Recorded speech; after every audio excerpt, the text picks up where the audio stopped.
Welcome to an episode of the Sports Genes Into the Lab podcast, where sports analysts and experts dissect the latest news from the NBA and NFL, giving you a unique view on some of the hottest topics around your favorite teams. From the fresh field smells of the NFL to the hardwood courts of the NBA, and possibly your comfy couch for your fantasy football team. Let's see what kind of news the lab is working with today. Here's your host from the Sports Analytics headquarters in San Antonio, Texas, Ernest Silva.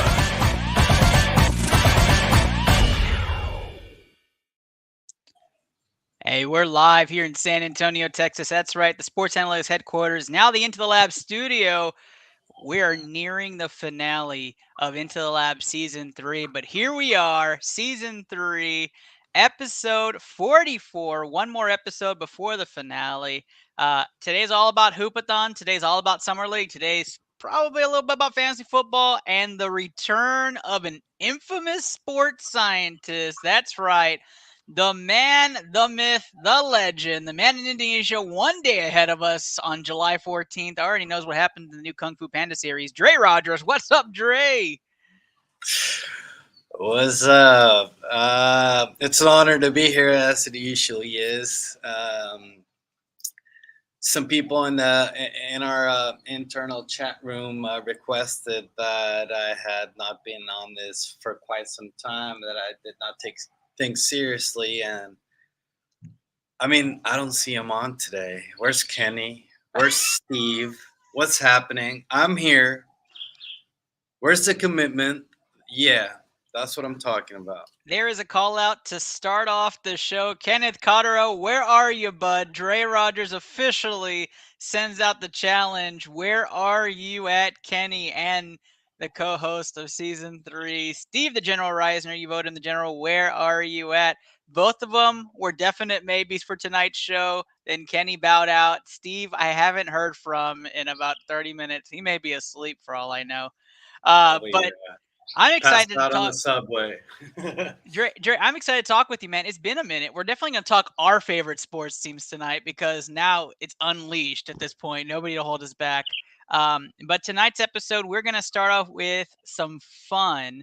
Of course, powered by Blue Collar Media Group. Check out Blue Collar Media, www.bluecollarmg.com to check out all the latest streamers, sports scientists like ITL, everything running across. You're right, Dre. Where is there it is. There is the running ticker. Special thanks to all of our sponsors and powered by Blue Collar. Of course, if you want to donate to the show, if you want to be a part of Into the Lab and all of our great shows at Blue Collar, you can do it with our featured sponsor. That's right, Glitch Energy, Glitch with a Y, glitchenergy.com. Use code BCMG today. Steve Reisner just retweeted us, which means he's awake and watching, Dre, so watch what you say. Where is he? Where are you, Steve? Where are you? You're getting called out. But come out, join the fun, use code BCMG today, Glitch Energy, Glitch with a Y.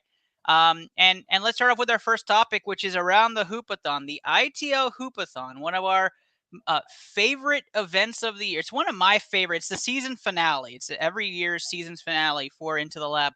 What is the ITL Hoopathon? Okay, so we're going to talk about that right now. But before we do, I just had to tell you, Dre, we have probably the best, I'm going to say the best video. I think It's Rated Merc, the producer, one of the producers for ITL, one of the main videographers for BCMG, created a promo for ITL this year. I think it is absolutely the best work. We're going to start with that and talk about what the ITL Hoopathon actually is. So share this out. Tell people to come check it out. Tag everybody.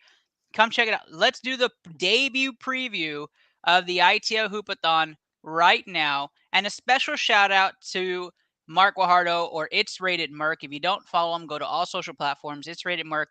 His video is phenomenal. Let's check out the ITL Hoopathon, or the second annual ITL Hoopathon right here.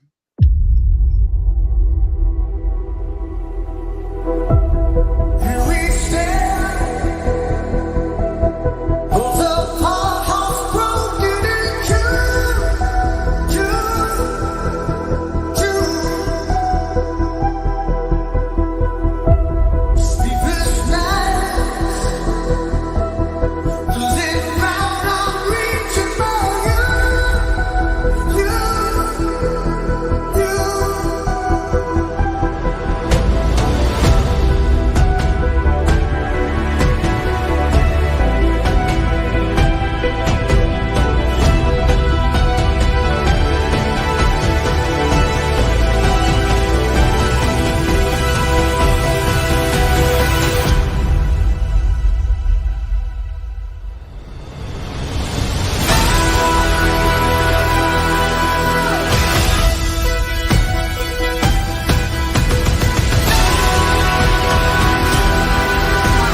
gotta admit, it hypes me up.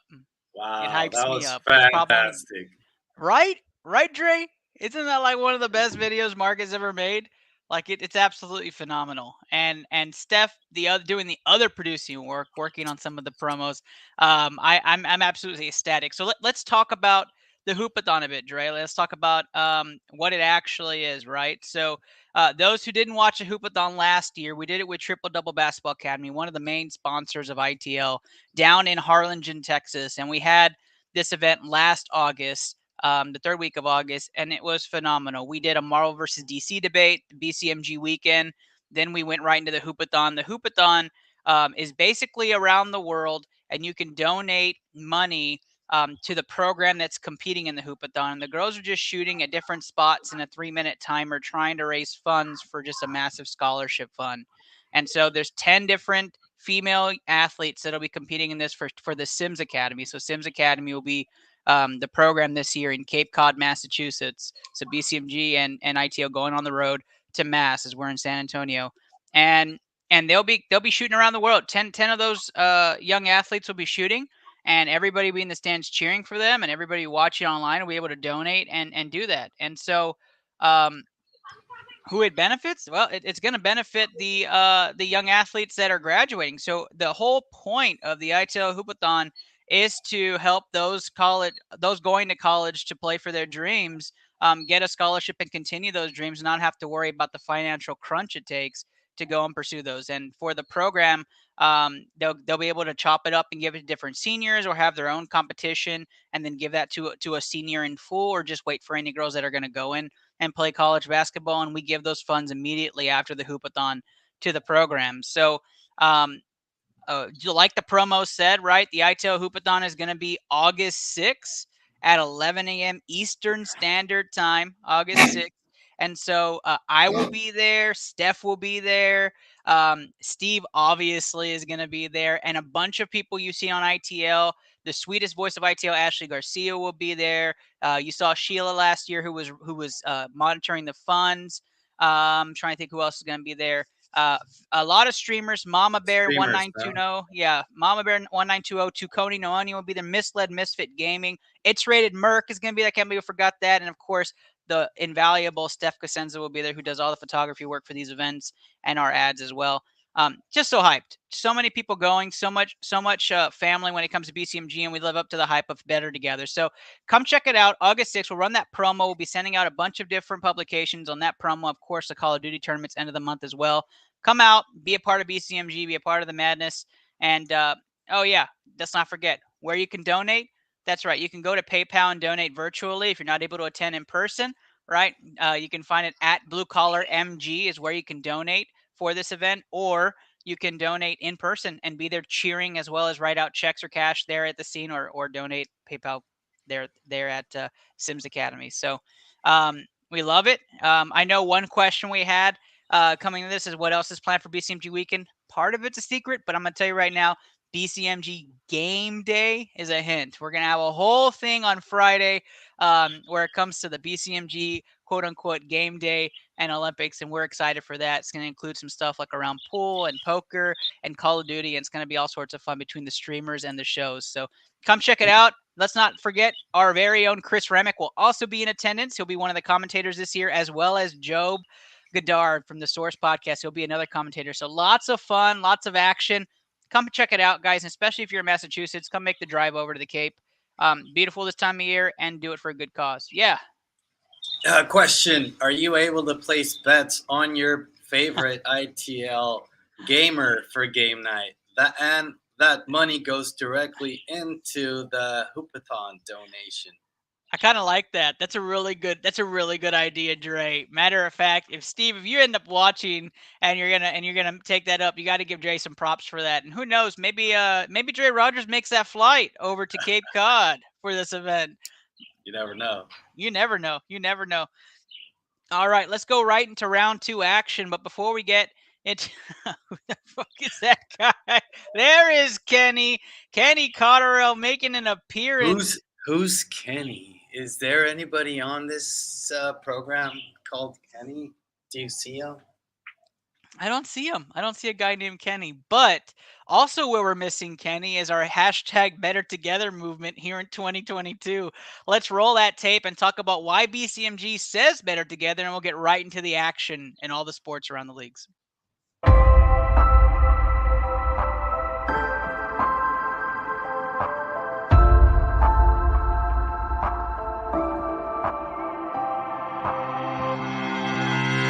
Happy Thursday, y'all. Happy Thursday. I'm your host, Andrew Kahn. This is the Boomtown Pod.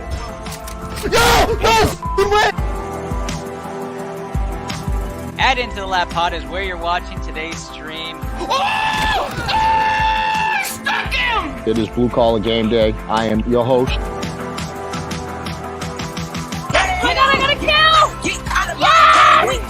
Welcome to episode 277 of the Official Butthole Podcast. Got it. Better together. Better together. We're better together. Better together. Better together.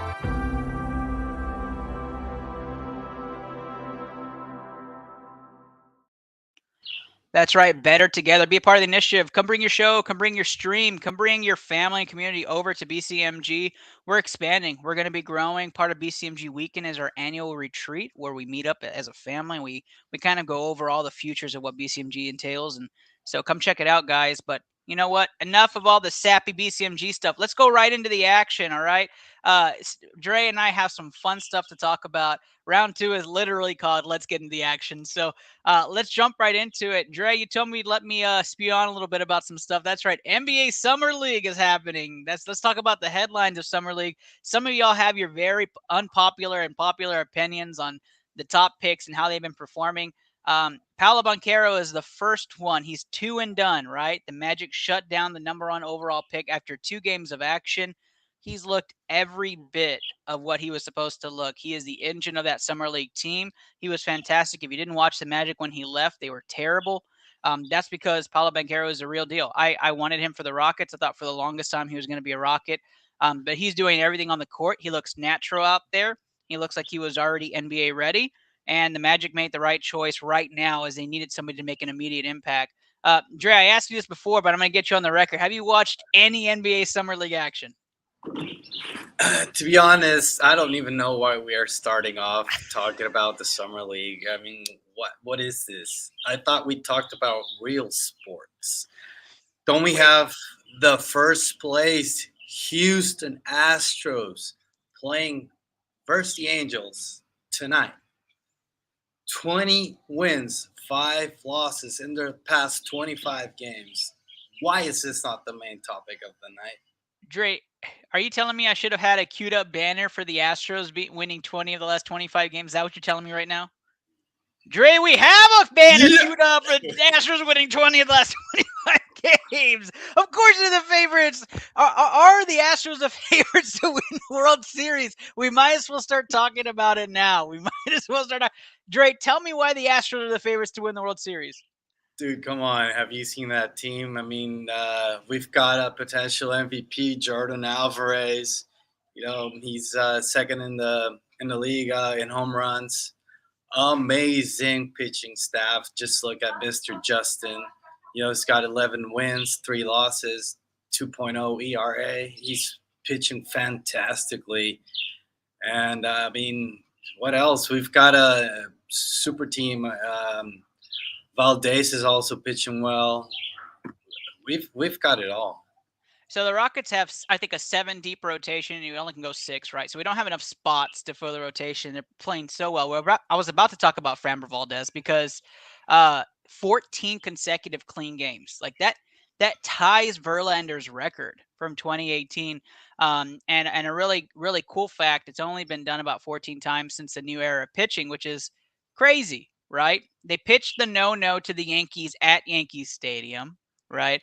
And they've won 20 of the last 25 games. They're hitting amazing. We haven't even mentioned Kyle Tucker. Kyle Tucker has been an absolute bomb during this. And then, I mean, the ridiculous motor of Jose Altuve just continues, right? The legend just continues. And we're not even mentioning players like Maldonado or Maldi and Bregman, who have looked just like themselves, if not better. Brantley. And Brantley has played fantastic. So the Houston Astros, they're just talented up and down, and the minor league team is just whooping butt too. So it's like it's not going to end. So to the Astros and their scouting, just major kudos. And when you look at this Astros team, they had a chip on their shoulder, right, for a couple of years. Everybody was against them, right, and all of a sudden it's kind of turning the tide. There's no trash cans needed, right? That's the asterisk at this point. There's no trash can. They're just gonna. Everybody is a victim at this point of the Houston Astros. So I can't wait. If you're not staying up for the game tonight, nobody would blame you. It's a late game. It ended at 1 a.m. yesterday. It's absolutely nuts with the time change. But Houston Astros are a fun thing to watch. That's entertainment right there. So you're absolutely right. Thank you for getting me off that Banchero kick, Dre. I appreciate that. We could go back to the Rockets because I know you do want to talk about that. Before I talk Houston Rockets, though, I'd like to talk Chet Holmgren because there were a lot of people, and ESPN seems to love Chet Holmgren. There's like this secret love of let's feature this guy, and he had a really good coming out party, right? 23 points, lit up from downtown, 4 threes. If Davis Cordova were on the show, he'd be telling you why he's like the next Kevin Durant, probably, if not better. I think he's a very talented player. I think he's going to be something special. I'm not going to let that get wrong anywhere here, right? He's come down to earth a little bit, though. And he has a defensive identity that changes the scope of the game for the OKC Thunder. He's going to be fantastic. He's come down to earth. He's looked like the number 2 pick. Banchero does look like the better player right now. Dre, you talked a little bit about how there's this infatuation with Chet. And there's Reg Huggins, future segment in season 4. Two grumpy old men coming to ITL. Reg Huggins in the building. Yes, sir. Chet is the man. Reg, I agree with you completely. Chet has a lot of the intangibles everybody wants, and you can't teach height and length. Dre, you were saying there's this infatuation with Chet. What are your thoughts on Chet? I mean, to be honest, Summer League pretty much doesn't prove anything because, you've got none of the main players showcasing their skills. So basically, it's kind of like a little upgrade from college basketball, but you really can't see if they're really going to ball out or not. Yes, Chet has been displaying some good skills in the first 2 games, probably, and then everything went downhill from that. But it really doesn't say anything to you because, I mean, who's guarding them? Who's, they're just doing their thing. So basically, they're just kind of trying to convert their college game into pro ball. And even if they have the greatest summer league, and we've seen players in the past have amazing summer league ball, and then for instance, I hardly recall their names, but if you go back to all the people who've won the MVP of the summer league, some even don't even make the main roster, or they don't even play once the NBA season starts. So, really doesn't translate directly. So yeah, ESPN, Skip Bayless is Chet's number 1 fan, I think. So yes, I do know that. But I mean, it's you really can't tell if they're gonna make it or not. And let's just say wherever Kevin Durant ends up at, let's say he's guarding. And I'm just saying as an example, let's say he's guarding Chet.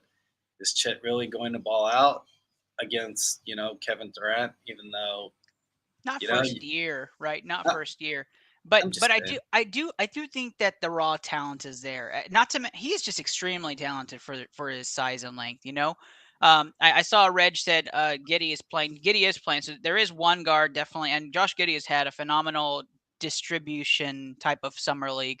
Shooting is not there, but he's definitely had a great true point guard experience in the summer league.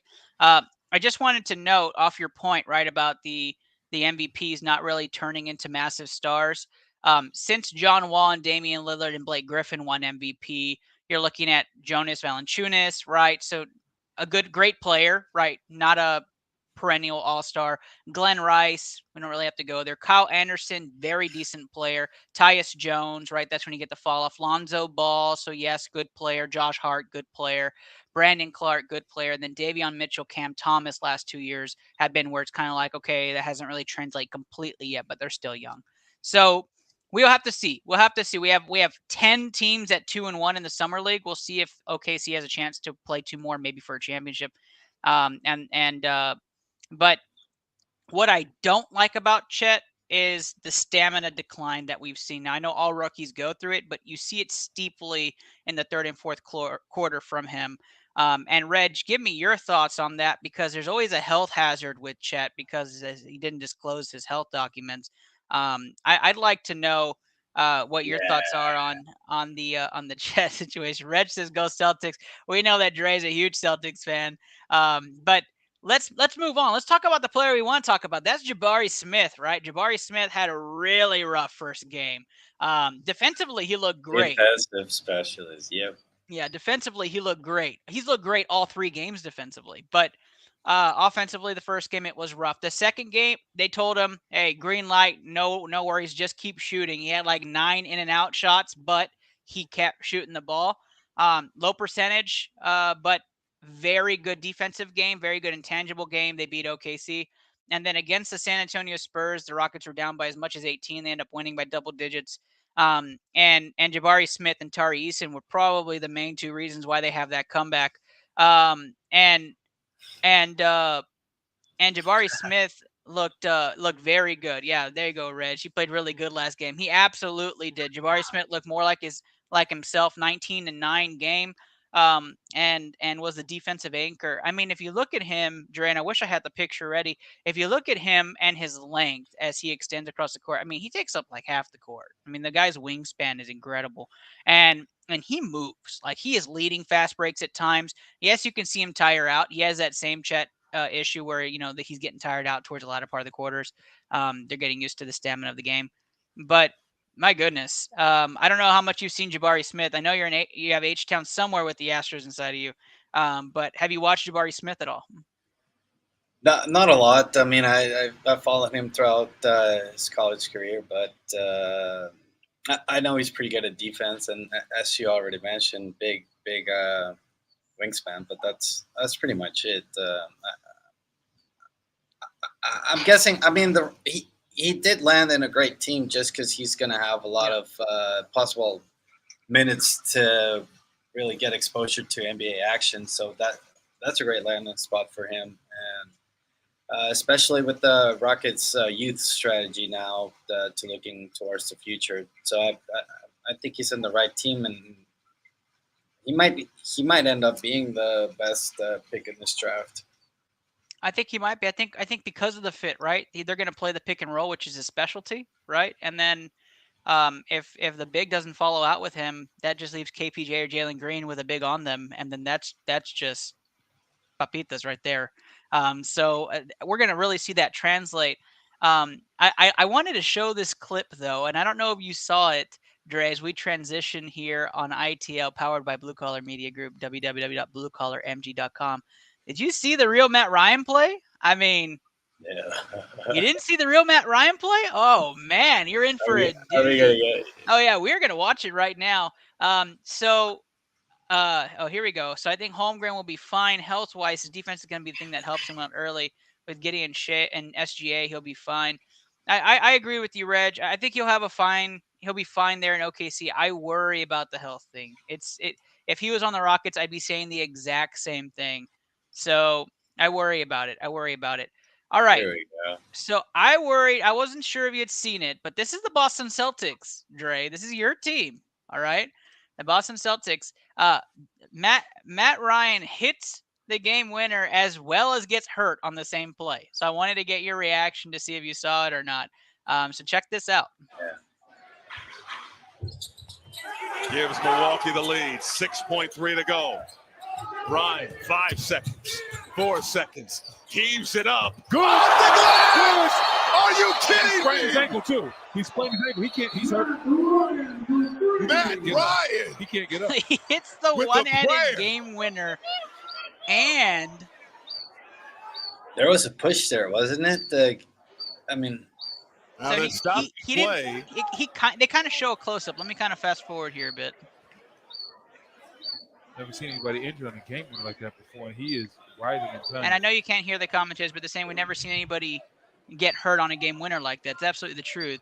So no push off. He just kind of falls. He lands awkwardly. Awkwardly. That's funny. And so like, he's just in like it's actually just a really bad sprain. So there was no serious injury on this, and you can't even really see it. Just kind of weird tweak. And I mean, if you kind of pay attention to it, he really. Here we go. See, he's not really kind of because of the injury, setting himself up to take a shot. He's just throwing it up there. I honestly thought that he like tore an Achilles on this play. Like it didn't look like it was it looked like a non-contact type of injury. But the reason I wanted to share that is because do you know Matt Ryan's story? Okay, so this guy comes and tries to play in the NBA. Okay, and he gets kind of floated around to different teams, plays on a summer league team, doesn't go, and starts working for DoorDash for a year. Okay. And so he's working for DoorDash. He's playing, at Lifetime Hoops every now and then. He's kind of doing nothing. And then he goes to an open tryout for the Celtics. He gets a spot, goes into the summer league team for the Celtics, and all of a sudden he lights it up. He actually had a very good game. He had 23 points. He hit 5 3-pointers in the game winner. Like he had a very good game. And in his interview in the press conference outside standing in the hallway, they interviewed him. He starts crying because like this is everything that they that he ever wanted was to have a chance to show that he could play again. And there goes Reg is confirming. Yep, he was a DoorDash driver. It's just an incredible story. So I call him the real Matt Ryan now. So if you want to go check out his story, go check it out. It's Matt Ryan playing for the Boston Celtics Summer League team. An absolute gem over there that you guys have. I don't know if he's going to make the team. It's like a mini Kurt Warner story. Yeah, pretty much. Yeah, pretty much. Let's go to our last basketball debate. I thought I put it up here. I didn't know how many people we have on. No, definitely going to talk Tari Eason. Do you know who Tari Eason is? You're going to know this year, Dre. You're going to know this year. Tari Eason was a number 17 pick for the Houston Rockets. The man has put 3 double-doubles, guys. I thought I'd just show the highlights here for you, Dre, since I knew you wouldn't know. Let me show you the highlights and we can talk Tari Eason. I was wondering, should Tari Eason have been a lottery pick? If you're watching on any of your platforms, comment below and tell us, should Tari Eason at this point have been a lottery pick, which means 14 or higher, and make a case as to why or why not. I know Reg is on. Maybe Chris Borek is on. I'd like to hear y'all's opinions. Is he the replacement for Christian Wood? No, he would be that's what Jabari Smith is. He would be the replacement for Jayshawn Tate or Eric Gordon. So check this guy out. I'll tell you who my comp is for him. But check out these plays. Here's Deshaun Nix, a little side pick and roll, the lob up top, a nice play call. So if you haven't seen it before, Dre, Tari Eason played for 2 teams. He played for Cincinnati, and then he played for LSU. Came off the bench for LSU. Is he the power forward or? He's a small forward, number 17. Yep. All right. He looks like a power forward though. Yeah, I think he'll play a little bit of both when we go small ball, but he's going to be mostly a small forward. He'll take some of Jayshawn Tate's minutes. Got a weird shot, but it goes in. So Reg said there's a reason he's not a lottery pick. We just haven't seen it yet. The big thing was that he likes to hustle. That he had low IQ. That was the rumor, and I just don't see it. Guy's a high IQ type of player. Very good defensive player. He's averaging a block and a steal a game. There's him with Baylor forward Sochan when they were playing the San Antonio Spurs. Tari Eason had himself one hell of a game. He's had 3 very good games. If you're a Rockets fan, it's very encouraging to watch because he's going to replace somebody in the lineup, and you want to replace it with somebody who has a lot of skill. I'm interested to see if we have anybody else comment if they have any other thoughts as to if he should be a lottery pick. I know Reg says, something's wrong with him. We just haven't seen it. Yeah, he did. I should have shown that highlight. He did the very first play of Summer League. It was it was a tip off. They tipped it off. It was a 1 pass and he dunked it. Like right first 3 seconds it was in the hoop. But I mean, at least on the clips that you've played so far, he seems to have a lot of energy and kind of desire to play ball, and he likes to hustle. So, like, I mean, that's good in a young player. So my floor player for him, and this is what I told Plus Walker or Chris Borak the day of the draft. I said he was a Corey Brewer, right? I said worst case scenario, he ends up being Corey Brewer. That was my, which is not a bad thing. Corey Brewer was a high motor, didn't have a very good shot, but was all over the place, lanky but good player. I know, Reg. But the Spurs love him for some reason, Reg. I don't know why. The Spurs just absolutely love him. He had a really good interview, I guess. But for me, I said top end. I mean, this guy can be, somebody that's going to be a high motor, something like Bridges that plays for the Suns. Somebody like Kyle Anderson that has been a journeyman but has been on championship teams. I just think he's going to be he has a high level IQ like that. I don't think he's a star. I mean, hell, prove me wrong, right? Become a star.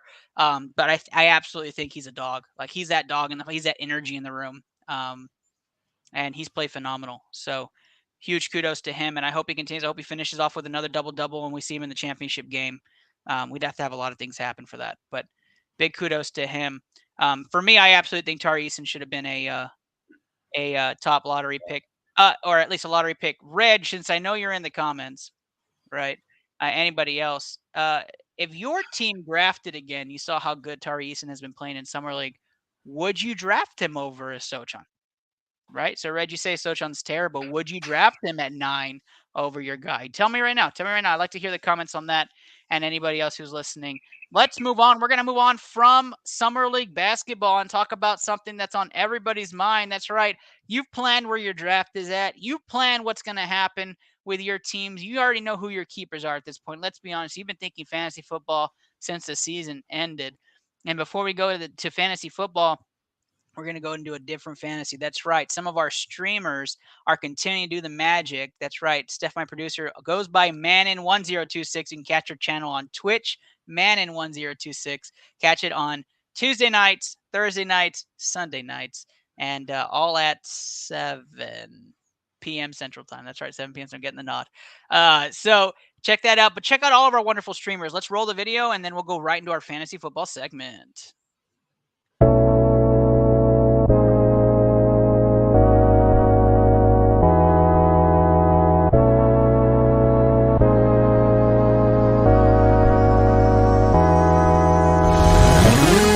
Jill going down the hill, gonna go fetch Jack in his little pill.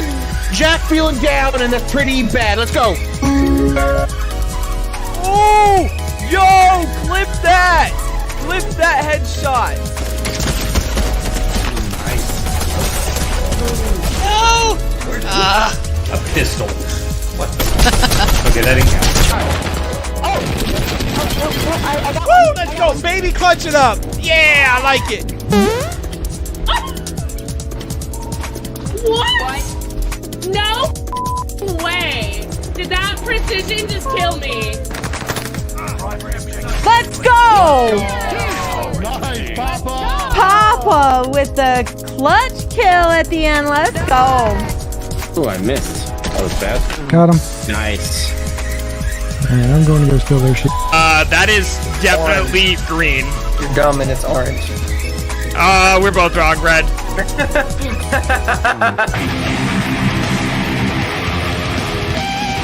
I could get that solo if I tried it a couple times, but we'll come back to it.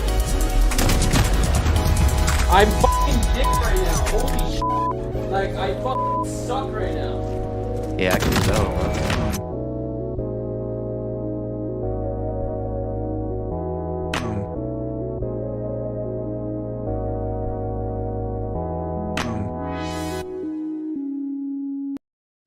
The BCMG stream team, catch him on Twitch TV or Facebook Gaming. As of right now, that's where we're split. Sam Fashion's live again tonight. Cuphead run. I'm excited. He's live. Love to see him back in action. One of our captains for season 3 of the stream team. All right, guys, here we go. Fantasy football. We asked 1,000 people where they would rank their top 10 quarterbacks in PPR. We asked 1,000 people, and this is what we got. We accumulated all the results. Special thanks to Amazon Surveys, and special thanks to everybody who participated. Also, we're going Fantasy Football Hotline. Ask any QB questions tonight. for a chance for a prize. Get any of those QB questions in there, comment away. You can do it after the fact. You have till next Tuesday to ask any fantasy football quarterback questions to ITL and the Sports Scientist. Let's do it at number 10, the consensus number 10. Russell Wilson, Denver Broncos. Russell Wilson changes places going to the AFC West. This list is very interesting, Dre, so you're going to love it. I am surprised to see your guy on here, but he did make it. So PPR, he has to. He runs a lot. Yeah, I was very surprised if he wouldn't. But Russell Wilson, Denver Broncos. Obviously, Courtland Sutton is trending up. Jerry Jeudy trending up. Javonte Williams trending up. A lot of probably clutch run, game-winning drive type of things. Are you high on Russell Wilson this year, Dre? I mean, from what I've read, they are finally going to unleash Russell Wilson. They're tailoring the offense to him. I don't personally like the weapons that he has, but I mean, they're not the all-stars or Pro Bowlers that he's used to playing with, but they do have some talent, and I guess I'm intrigued. I want to see how that offense works, because they've always said that if you unleash the Russell Wilson, he's get the 500 yards per game, 6 touchdowns per game, whatever thing. So it'll be interesting. I think that division is going to be super fun to watch. Yeah, I'm actually really excited for it. Yeah, I want to talk something about the old Seahawks receivers in just a moment, but there's a couple quarterbacks who I think are going to benefit from a trade that's going to happen midseason. So we'll talk about that in a second. I do like Russell Wilson. I don't think he's my top guy I'm shooting for at QB. However, I think there's good fantasy value with Russell Wilson. If you got him down in the QB 8, 9, 10 frame in your league, I'd hold out. Go get position players and get Russell Wilson. He'll be a fantastic pickup for you in the later rounds. What is up, Coach Peanut? Coach Peanut in the house, one of the Stream Team members, sporting the Stream Team jersey at the Rays game tonight. It's the wrong team, but I love the enthusiasm, Coach. Glad you're out there. Let's go to number 9. Again, we asked 1,000 people who would be the top 10 quarterbacks PPR in your ranking list. Here's number 9 for the top 10 quarterbacks PPR. Jalen Hurts comes in at number 9. Philadelphia Eagles, the city of brotherly love, being very much represented on this list. Number 9, Jalen Hurts. I am not high on Jalen Hurts whatsoever. I wasn't last year, and I'm not this year. It's probably my bias, so I'm going to put that aside for a moment. Jalen Hurts is a running QB that also has a very accurate deep throw ball when he has a chance to do it. I am not a true believer in his receiver core, but I do love Devontae Smith, and I do love what they have going in Philly when it comes to their offensive scheme. So I am okay with Jalen Hurts at number 9. Dre, what do you feel about this? For PPR, I'd actually rank them higher, because they do a lot of option plays. And I don't really recall, but I think Miles Sanders was actually a little bit upset last year, because that's true. Yeah, last year with the touches. Yeah, exactly. Because Jalen really didn't pitch it out to him, and he decided to run with it instead. And there was like a stretch throughout late in the season where Hurts was kind of averaging maybe 1 or 2 rushing touchdowns per game. So I mean, for PPR, I'd go a little higher, just because you've got that potential to get the 6 points per rushing touchdowns. I mean, he's a good pick. As you said with who were we talking about previously? Who was number 10? Yeah, I mean, I'd hold out and just get a lot of skill positions, and then either get Hurts or Wilson. They're a good gamble. I'm pretty sure he's going to have, 6, 7, maybe 8 rushing touchdowns after the year's over. So it's not bad. Coach Peanut's like waiting for a certain quarterback. Coach, if you're waiting for Deshaun Watson as a Cleveland Browns fan, I'll tell you right now, Deshaun Watson ranked 12th on this list, so he didn't make the top 10. However, if I had to rank and Deshaun plays all year, he would be borderline fringe 10 for me. He is QB1 for me. Just borderline fringe 10. He was actually talking about Brissett.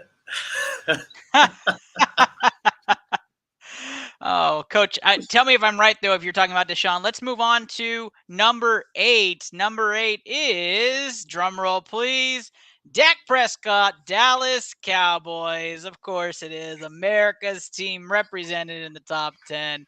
Number 8, Dak Prescott. Dual threat quarterback. We have to see if he gets the legs going. Last year, he was very much timid in running. He says he's fully healthy. He says he's in the best shape of his life. If that's true, then I agree. He will be a top 10 quarterback. But I need to see the legs moving. I need to see them back engaged. Dak is the best when he's on the run. You keep him in the pocket on purpose.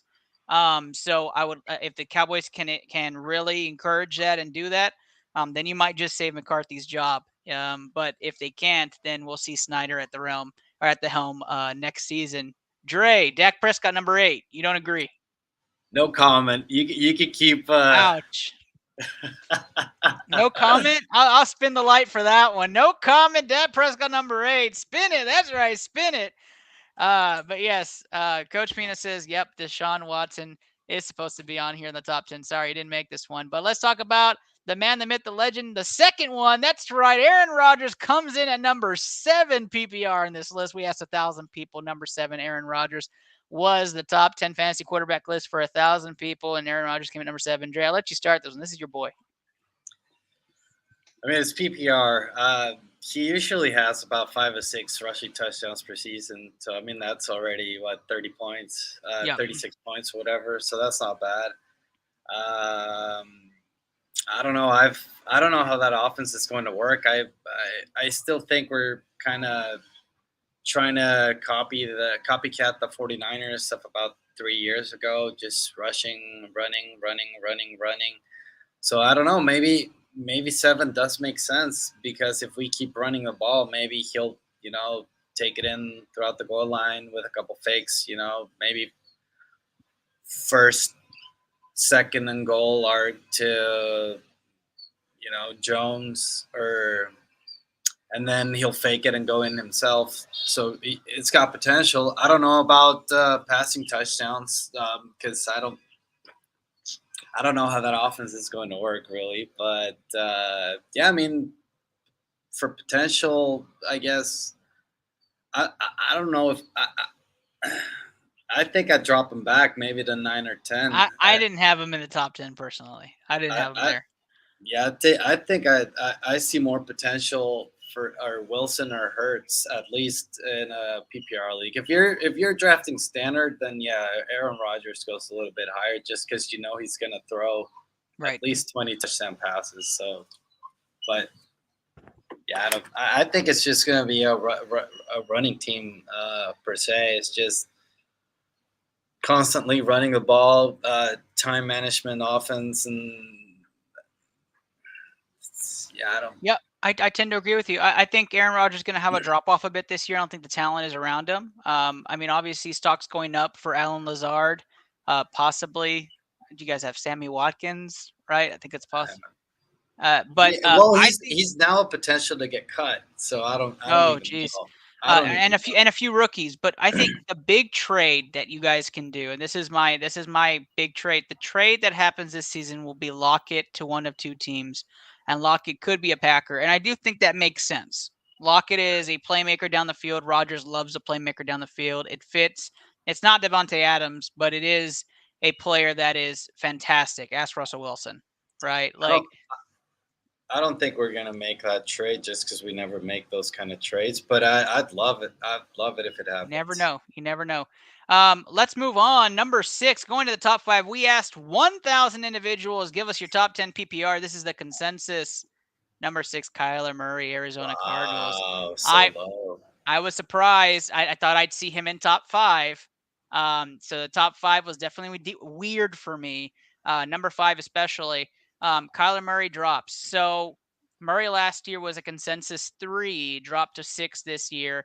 I guess the health issues mixed in with the height issues, mixed in with the unhappiness issues. I can understand the drop off, right? People are not as big about drafting him, but his ADP is the same. He's still being drafted ADP QB4, and that's high for PPR. So, Dre, for me, DeAndre Hopkins issues also can contribute to this. I don't know if they necessarily got that much better this offseason. Personally, think they're about the same team.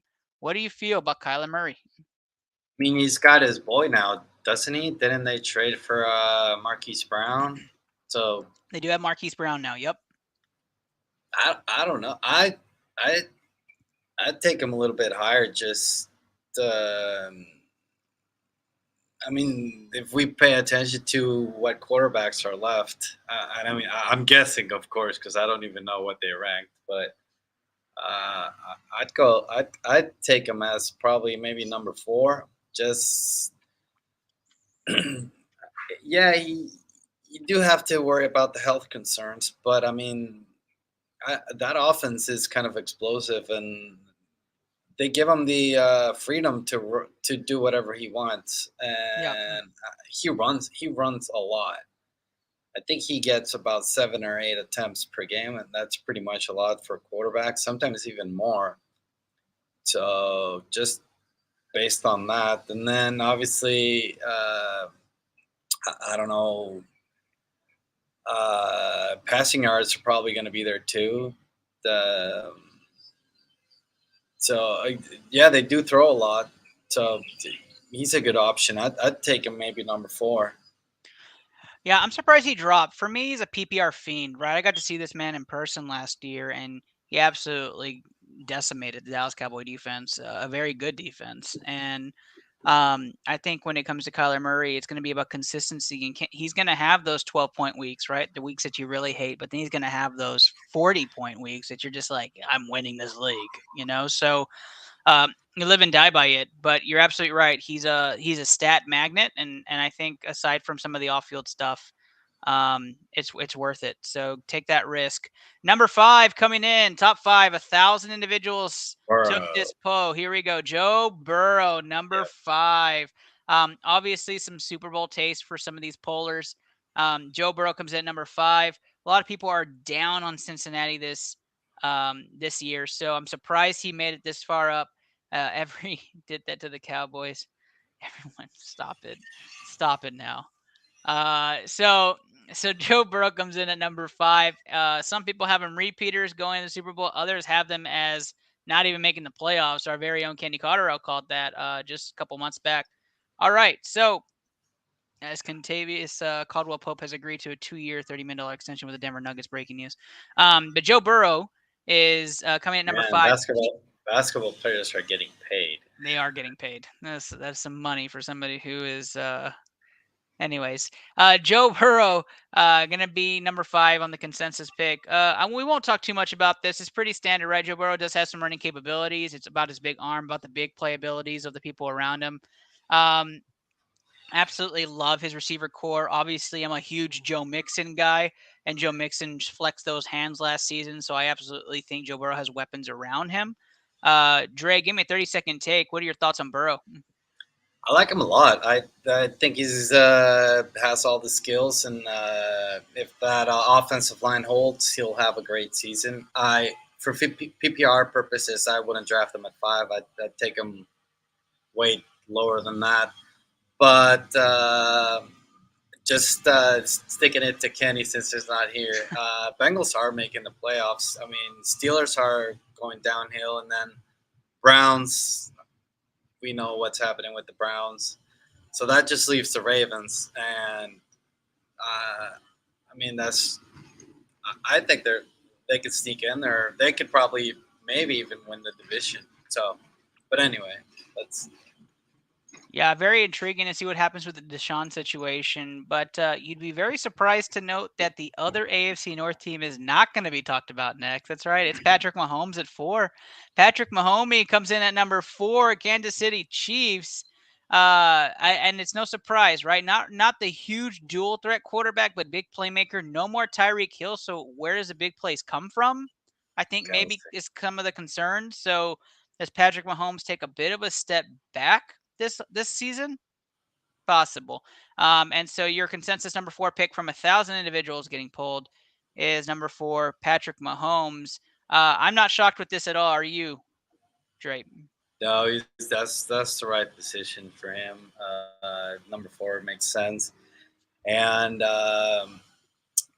just talking about the Chiefs, if there's somebody that's going to sneak up probably in the maybe even top 5 conversation, just overall fantasy purposes, is Travis Kelce. I believe he could go up to maybe 17, 18 touchdowns. Yep. It's just basically the Lamar Jackson, Mark Andrews situation all over again in Kansas City. I again, this is my other Lockett destination, right? If they are struggling, you find yourselves like you were last year, 2-3, 2-4, with no big playmakers coming, right? There's nobody coming off the bench injured. I think you go for that trade. I think Lockett makes a lot of sense here too for the Tyreek Hill situation. I will tell everybody we made fun of Andrew last week for saying Tua Tagovailoa was a borderline top 5, top 10 quarterback with a receiving core he has. I want to let you know the consensus 1,000 here had him at 11. So he's right. I thought you were going to say 3. No. Had him at 11. So yeah, don't worry, Dre. Take a deep breath. At 11. So he's not in your top 10, but Andrew's not far off, right? Fantasy football world has Tua going up the rankings. I was surprised to see him that high, but again, dual threat quarterback, and they think he has talent around him. We shall see. Number 3, Lamar Jackson, Baltimore Ravens. I like this for a couple reasons, right?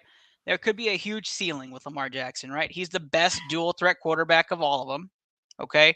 But he also does not have the biggest arm to go with that. So he's, from a quarterback perspective, he lost one of his best weapons in the offseason. He doesn't have the best arm, but he has the best legs, I think, out of everybody. And the offense is all about him, very much like Jalen Hurts and the Philadelphia Eagles. So when I think of Lamar Jackson, there's a very high floor and a very high ceiling. He just hasn't lived up some seasons to that potential. And other ones, he's won the league by yourself, right? So I think it's a good call. How he operates without Brown will be interesting. He brings back Andrews, so that 1-2 punch is still there. Drake. Bateman. Bateman will have his year, right? This is his year for Bateman. How do you feel about Lamar Jackson being at 3? I actually like him as the number 2 option behind Josh Allen, that's how it's going to end up as. But you just mentioned why he's lost one of his top weapons, because obviously his favorite is Andrews. But without that weapon, that just means he's going to run even more. So right. And we know that I think he has like 13, 14 rushing attempts per game. So that just tells you everything you need to know right there. Yeah, he's a lead running back, right? They lost 3 running backs before the season even started. And so he'll return with, I don't know which one of those 3 are going to start. I'm guessing it's going to end up being Dobbins, yeah. All right, let's go to the number 2, which is going to surprise Dre, I think. Number 2 on this list is Josh Allen. Allen comes in at number 2 from the Buffalo Bills. Dre looks shocked. He's not sure who's number 1 at this point. I have not even flirted who that number 1 spot is. Herbert. Number 2 is Josh Allen from the Buffalo Bills, another top dual threat quarterback. He's the one with the arm, so he's the opposite of Lamar Jackson. I don't think he's as comfortable and fluid being the runner. I think they use him like the ground and pound they do in Buffalo. They have to some weeks, right? You just can't throw. But Josh Allen has the arm. He has a cannon. So Buffalo will score a lot of points too. So that's a high upside, and everybody loves riding that Josh Allen wave. He had a fantastic year for you in 2021. So I agree with this, right? 3,000 yards through the air at least, probably about 500 yards on the ground at least. It's like a lock-in. He's your QB1, in my opinion. I don't know if there's anybody better than him right now in fantasy football. But, Dre, do you agree? I just want to see who's number 1 now. I have a feeling Steve had something to do with this, and it's going to end up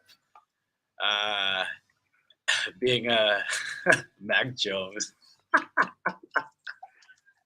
You really think that? I mean, I wouldn't be surprised if Steve just went and told everybody to vote, right?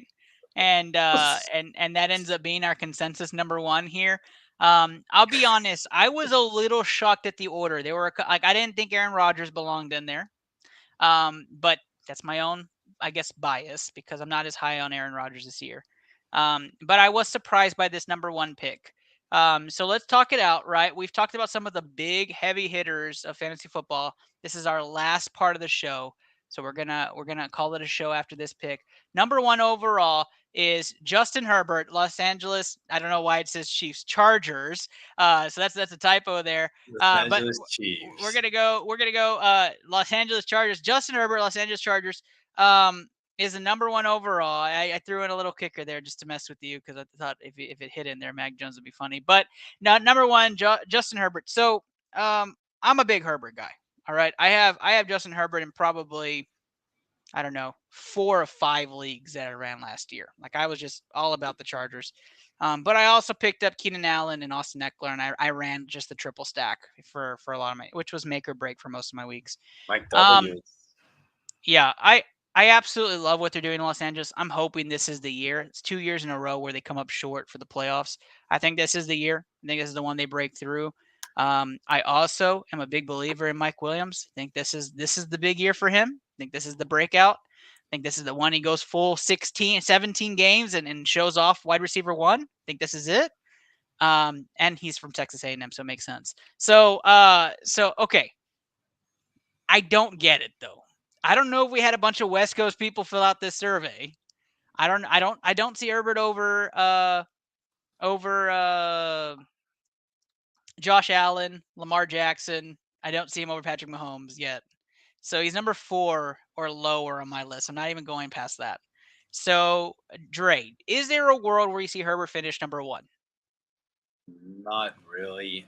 I'm actually going over his rushing stats from last year. I'm trying to see him, but obviously with no Indonesia's internet speed is not good at all.